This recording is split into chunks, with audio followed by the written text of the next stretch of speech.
This is a really cool boat, but somebody put a lacquer or a varnish all the way around it, even in the hull.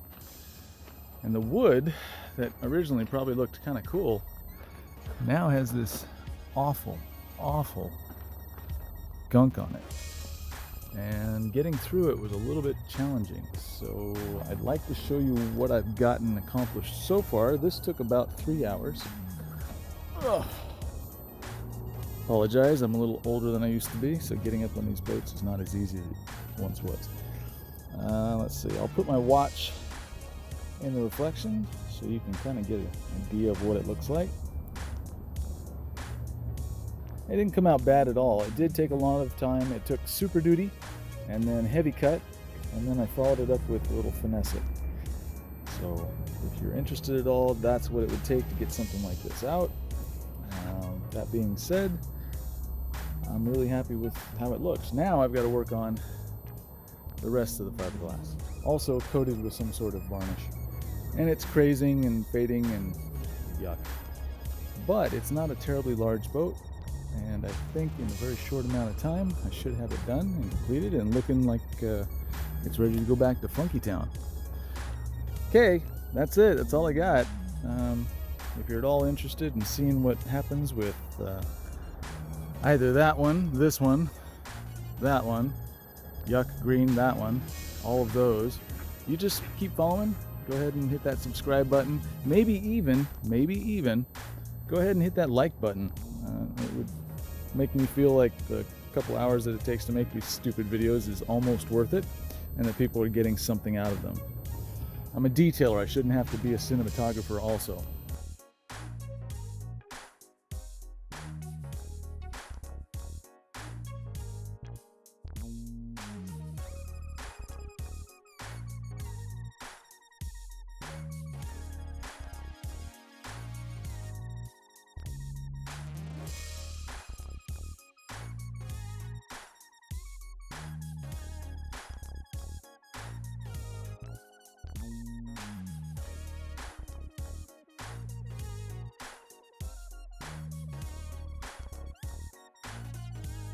YouTube, welcome back. This is the 1970s jet boat. I'm going to show you something that I think is kind of important. There's a lot of times when detailers fail, and I think I've figured out one of the reasons that they fail. The results you're seeing here, this is supercut. This is 3M's heavy, brown, gritty supercut. And I'm going to show you how to do this on a wool pad right here. And I know that the bottle is a heavy cut, but you notice I've taken the label off so that we don't get confused, and we always ask what's in it. So you see the color? This is the stuff. This is the stuff everyone hates, with the grit and the nastiness. Yuck. But I'm going to show you how to turn this into this with just supercut, or whatever this is. Heavy cut, super heavy cut, super duty, super duty. Anyway, here we go. Spreading out.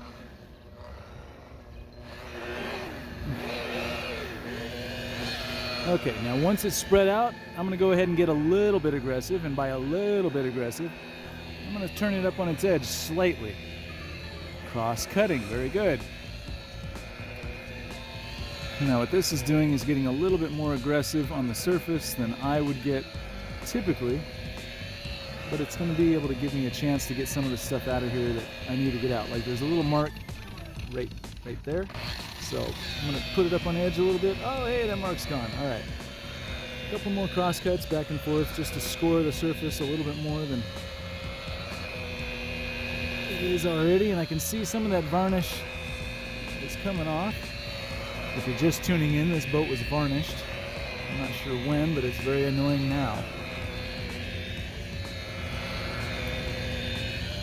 All right. We're spread out. We got a nice sheen. I'm going to go ahead and kick it up a notch. Or 8. Now this is all one-handed, so I apologize if it seems a little sloppy.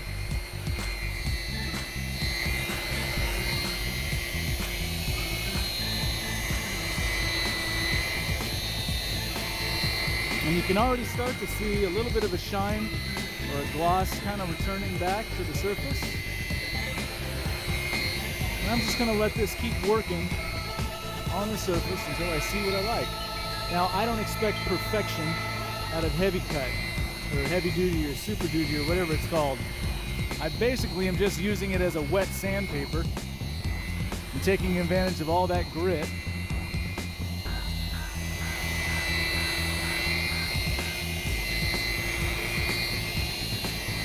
Are you starting to see what I'm seeing?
Now typically I'd usually stop here, grab a different compound, and start working on it again.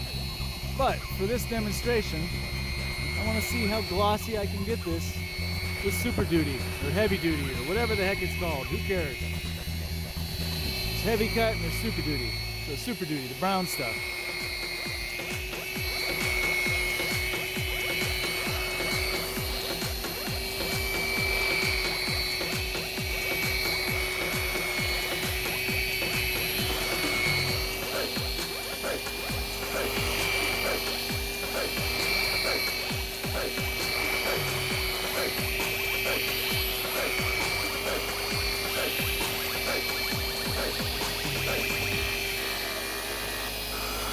Alright, we're just about done. I can see that the lubricant in the compound is almost gone. And right about now I'm starting to put scratches into it. So, pull off and we're going to inspect this and see what it looks like. OMG, is there hardly any swirl in that? Is that heavy duty? That's super duty? OMG. Now I'm going to put you on pause, I'm going to switch pads, I'm going to flip it over to a nice clean side, and I'm going to use actual heavy cut. So hold on 1 second. Okay, I'm back. Regular heavy duty. Yeah, you can tell because it's white. It might be fancy, it might be like you know. I could be fooling you left and right, but it's heavy cut. So now I'm going to put this on the surface, speed down a little bit. Spread this out just like I would any other compound. Again, this is one-handed, so if it seems a little choppy and hoppy, I apologize. Little crisscross cuts back and forth, just little ones, nothing major. Just scoring the surface slightly.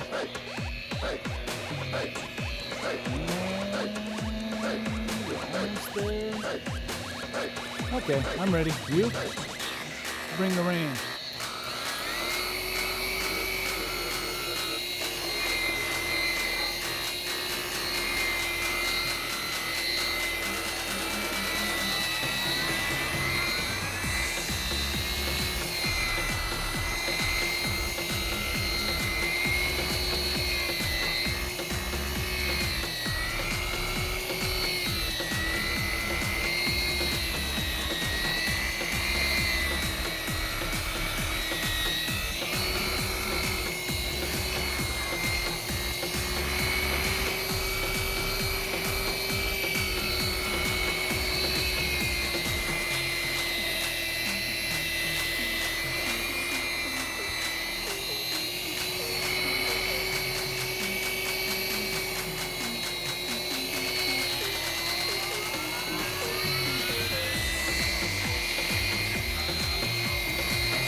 Okay, I'm starting to see that the compound has worked itself down to next to nothing. There's hardly anything on the surface. I'm going to go ahead and shut this down after one last smoothing pass.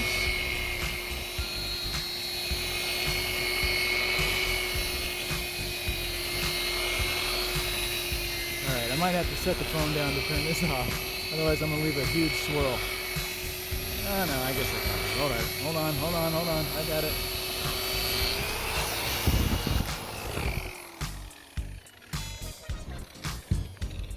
Okay, let's see what we did.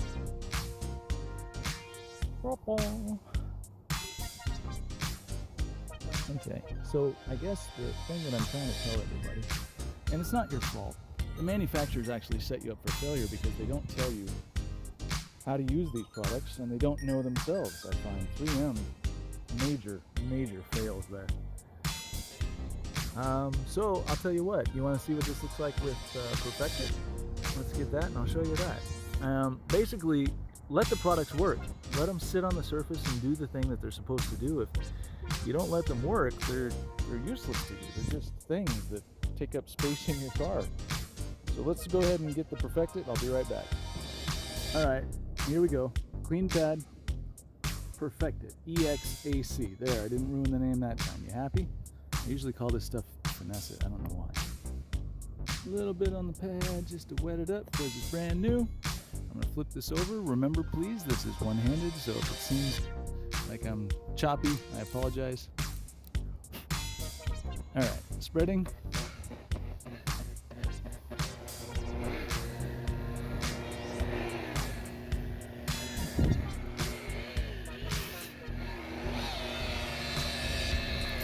Okay, a little bit of cross-cut. A little bit, not much. We've already done a substantial amount, and there's no need for that type of redundancy. Now we're smoothing, making it all even.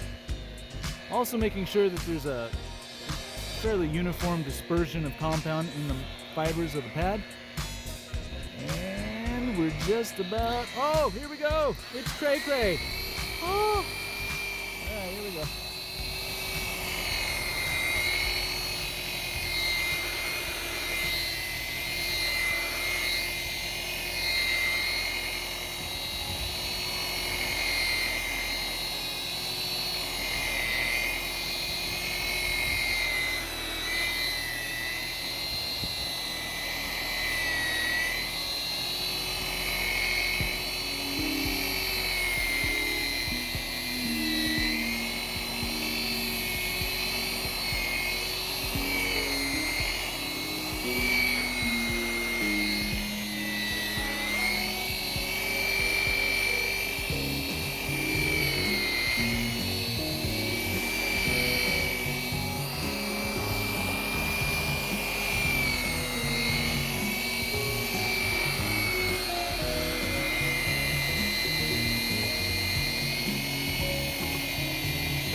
just about ready to stop. I actually normally would have stopped a little bit sooner than this, but I wanted to do a demonstration, and sometimes demonstrations take a little bit more time. So I hope you don't mind. I think when I'm done here, you're going to appreciate what it is I'm showing you. And now, well, shortly, I'll find a spot where I can pull this buffer off the surface here.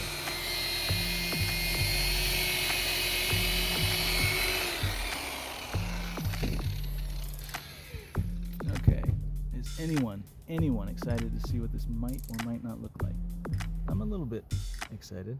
Oh my gosh, look at all those swirls. It's amazing. Look at OMG. It just looks like a boat now. What?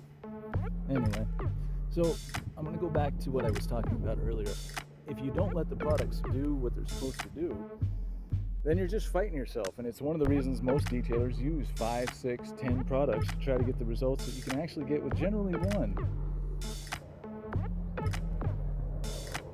So I'm going to continue this, pulling off the varnish on top of this boat so I can get the fresh gel coat, and I'm going to start with Super Duty and get that result. And then I'm going to go for something a little bit in between that and this with Heavy Cut, and then I'm going to follow it up with Perfect It ACEX, or sorry, EXAC, and then I'll clean it and I'll wax it. And because this boat's so dry, I'm going to do something special with the wax. I'm not going to tell you what it is, but just trust me, there is a technique when you have a really, really dry boat to make sure that it holds the shine as long as possible. Anyway, guys, there you go. Just trust the wheel, trust the compounds, trust, sadly, 3M, that they might actually know what they're doing when it comes to chemical composition. Okay, that's all I had. I know that was a long video and kind of boring, but you get the idea, I think, right? All right, chill. Talk to you later. You can see she's starting to come back. Almost looks like a boat again. Almost looks like a cool boat again.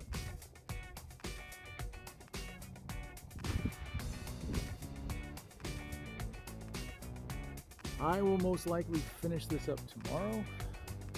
And when I do, I'll give you a full walk around of the boat, tell you what I did, show you what I did, show you the mistakes I made, show you the things that I did right. But hopefully you saw some neat things today. You watched Super Duty going cray-cray on flat gel coat, not leaving any swirls. You saw an old 1978 boat kind of get lifted from the ashes, and like a phoenix, she's about to rise again. Okay, that was a little dramatic for a boat, but you have to imagine the owner of this thing is probably going to be really excited to see it. And I'm going to be very excited to see the owner get excited to see it. As I do. It's one of the only perks a detailer has. That, and sometimes we get tips. It's rare, but we do get tips. By the way, shout out to Steve. I appreciate your I appreciate your love in the check. Thank you so much. And everyone else, enjoy your Friday night. I'll see you on Saturday. Boop.